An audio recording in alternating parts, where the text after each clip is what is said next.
Hello everyone, thank you for joining me. I really feel like I missed the sunshine today. For today's Facebook Live series, I'll be focusing on storytelling, different types of stories that you can tell to enhance your talk.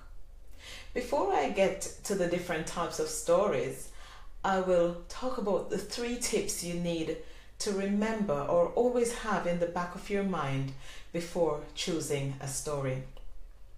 The first thing you need to find out is what's in it for your audience. And the second thing is, will the story persuade, inspire, or entertain them? And lastly, is it something that you're passionate about? Because if you're not passionate about the story, they won't feel passionate about it.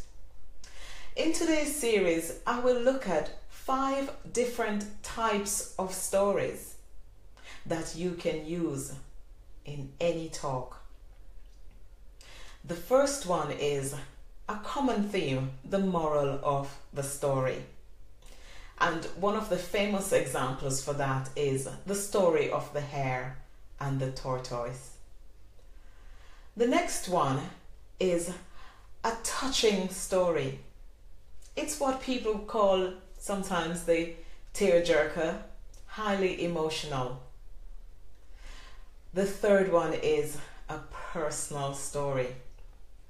I am sure if you look through different events in your lives, in the lives of your friends and family, you will find lots of personal stories that you can use. One of the ones I love to talk about is my experience learning to drive after the age of 40. I'm still sorry for my driving instructor. Or we could say learning a new skill as you advance in age. Another story to look at that sometimes we overlook as we get older is the folk tale. You can use that almost with any audience, especially children. In Jamaica, we talk about the Anansi. The Anansi is clever. He loves to trick people. I always think, we'll tell an Anansi story, and in no time people gather round. And lastly, the story that you can tell is one based on an event in history. Were you a part of the riot? Where were you when that event took place? I hope you have gotten something from this Facebook Live, and I decided to call it different types of stories, time and place for everything, because I remember my mother. I always say, Mama, I have something to tell you. I'm so excited.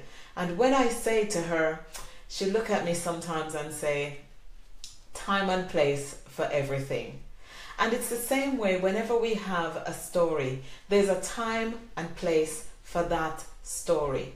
Is it in the moral of the story? Is it in a folk tale? Will it be a personal story, or a touching story, or one that's event-based?